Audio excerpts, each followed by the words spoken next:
Hi everybody, Virgo Triad here. It is October 17th, 2017. This is my second video for today, and I basically wanted to address an email that I had received from someone who was providing proof of their Treasury Direct account or Direct Treasury account, paying off or rather discharging the debt of a foreclosure that was in process.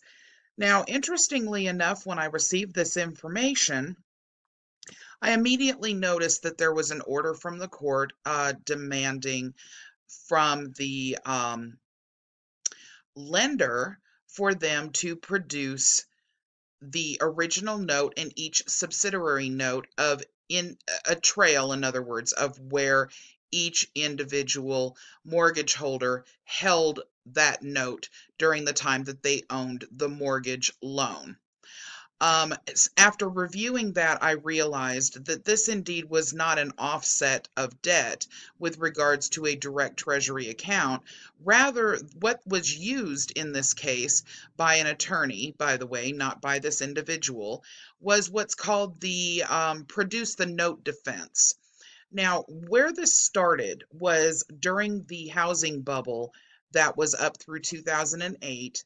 That pretty much everybody is aware of, and if you're not, you can find it anywhere, I mean, all over the place on Google. There were situations where banknotes were being sold frequently, which they're still sold frequently. For example, if you got your original mortgage through U.S. Bank might have sold it to Bank of America. Bank of America held the note for 6 or 7 months. And then turned around and sold it to SunTrust, for example. And quite frequently that occurs. Now, during that chain of events, it is absolutely a necessity in order for them to keep track of the line of the owner of the note. Now, before I go any further, I want to go ahead and explain to you the issue of standing, because that gets rather complicated. The laws also vary between state to state. So in some courts, the foreclosing party must establish that it holds the note or is acting as the note's authorized representative for foreclosure. But when it comes to assignments of mortgages or deeds of trust, many courts follow the general rule that the mortgage follows the note. When the foreclosing party has the right to enforce the note, a recorded assignment of the mortgage might not be needed. So again, we're referring to the UCC code. However, in other states, there must be a valid assignment of the mortgage or deed of trust, or else the foreclosure cannot go through.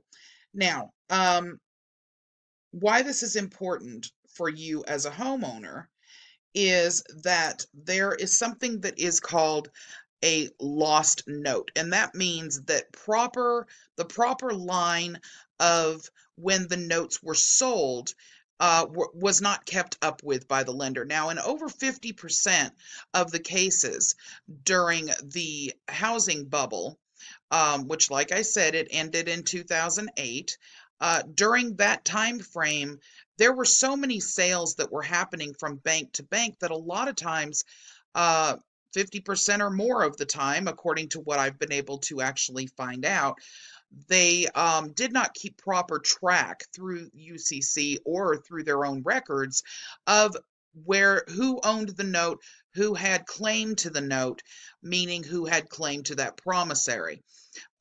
So therefore, when they go to court to attempt to try to foreclose on the home, then there was no note produced. Since they weren't able to produce proof of the note, the home could not go further into foreclosure. So it was just totally at a standstill.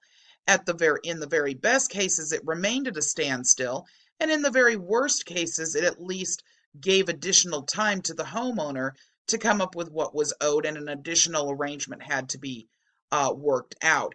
In a very few cases, there was no way to move forward with the foreclosure based upon the judge's ruling. So therefore, the person didn't carry the note themselves. It just stayed at a standstill.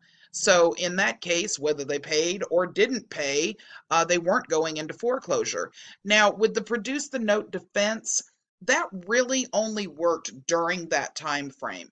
So if you purchased a house prior to 2008, but over 2001, then that scenario could work in reality.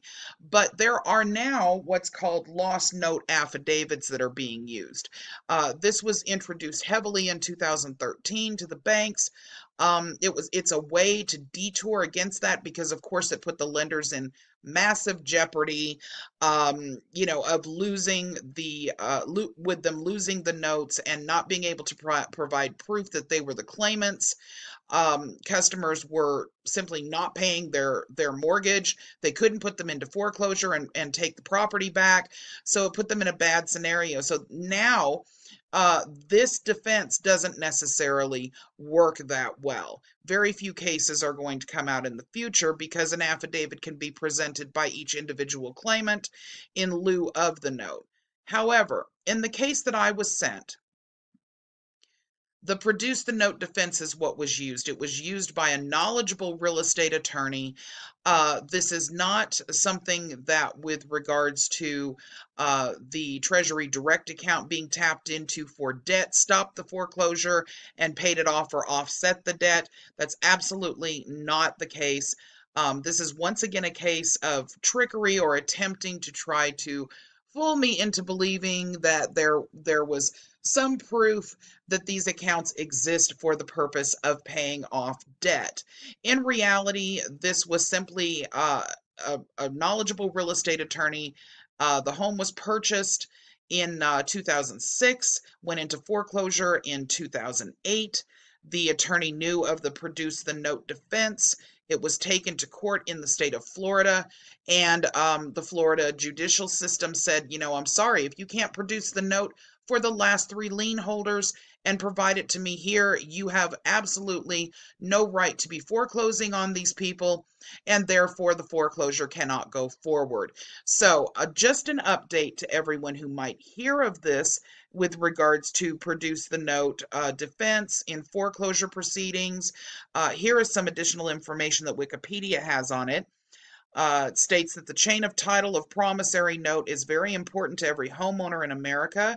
The inability to show a complete chain of title and ownership of a promissory note from lender A to lender B to lender C, etc., has become a major impediment in mortgage servicers' ability to foreclose on properties in judicial foreclosure states and in relief of stays in federal bankruptcy court.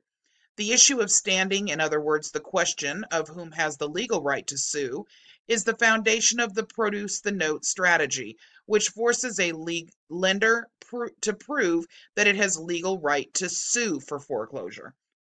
Attorneys estimate that the documents belonging to as many as 50% of the mortgages made between 2001 and 2008 have been lost or destroyed, leading to demands by borrowers that the foreclosing party produce the note as evidence of the debt.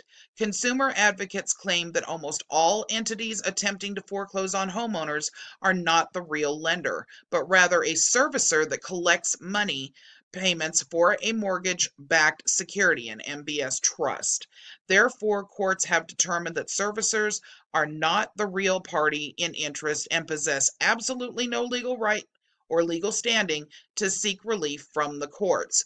Okay, now, one more time, let me just say, this is not something that works as well today, because legally most states have allowed for the lenders to produce an affidavit, although that still has to be produced by each individual lender.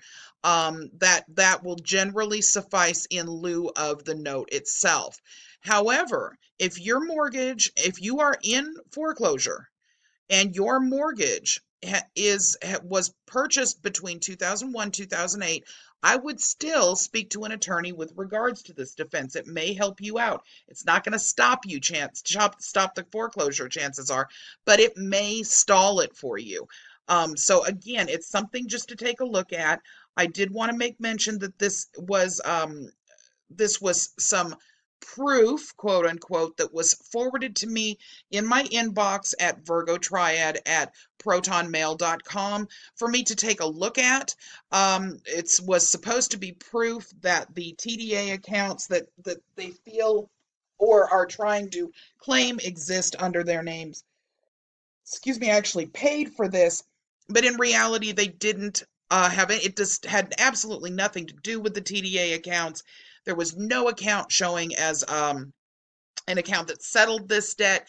This was a judicial decision made on the behalf of this party due to the fact that the lender could not produce the line of promissory notes from each individual lender, and so therefore the produce the note defense was put into play and worked in this case.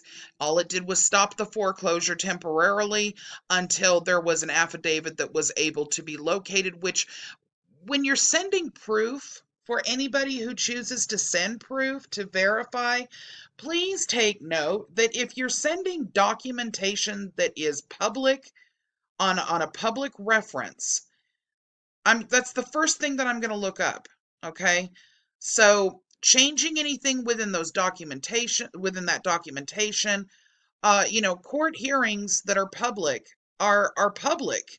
So that's not, don't bother wasting anyone's time with that, please. I ask you, just out of courtesy, that you please, think about what it is that you're doing and saying. What your agenda is behind this is clearly not an honorable one, because if it were, then you wouldn't be sending me falsified documents. And if you do, I'm going to find where they've been falsified. In this case, we have figured this out, and the produce the note defense was what was used. So fortunately, this person had some additional time to try and come up with funds. And in this case, found the right attorney who knew how to handle it. But once again, I'm posting this mainly for the purpose of letting you guys know what the produce the note defense and foreclosure proceedings actually is, and when you might need to take a look at whether it's something, with your attorney's advice, of course, that would be worthwhile investigating in your particular state, because remember, it differs based on state, with your particular scenario. Again, this only applies to mortgages that were done between the years of 2001 and 2008. So again, just some public service announcement and some additional information with regards to some financial laws that may be to your benefit. Thank you so much for listening.